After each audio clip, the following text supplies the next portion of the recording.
Assalamualaikum. Perkenalkan, nami Abdi Sintia Pujasati Ramadan di kelas 10 IPS 2 SMAN 1 Jonggol. Abdi bade ngalengkepan tugas laporan kagiatan pikeun antisipasi virus corona nu mewabah saat ini. Nu diajar ku Pak Nan. Virus corona teh asalna tina Cina di Wuhan, tepatnya di pasar yang menjual segala macam binatang. Virus corona nyaeta virus anu parah pisan.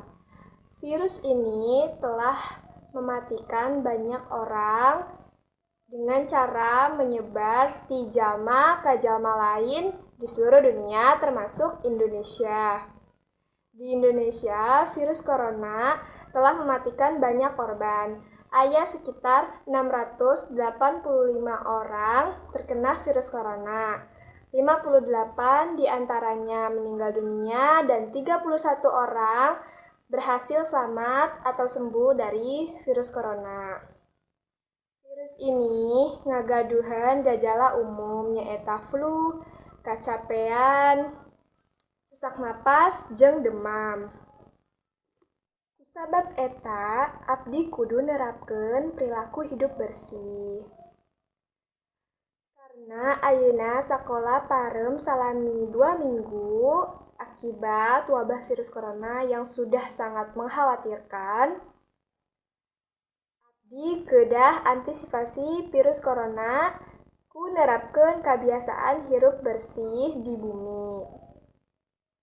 Nyaeta mencuci tangan dengan cara yang benar, yaitu ada 6 langkah cara cuci tangan yang benar.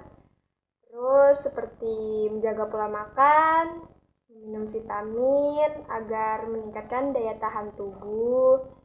Terus berjemur setiap pagi antara jam 10 sampai jam 1 siang. Terus melakukan social distancing atau henteu dugi ka tempat anu seueur jalma. Sareng make masker nalika indir. Jadi salami abdi libur, abdi parantos mengantisipasi virus corona ku cara nu tadi geus abdi jelaskeun. Sekian dari abdi, hapunten upami aya kecap anu lepat, jeung maaf juga kalau masih banyak kekurangan, dan terima kasih. Wassalamualaikum warahmatullahi wabarakatuh. Bye-bye.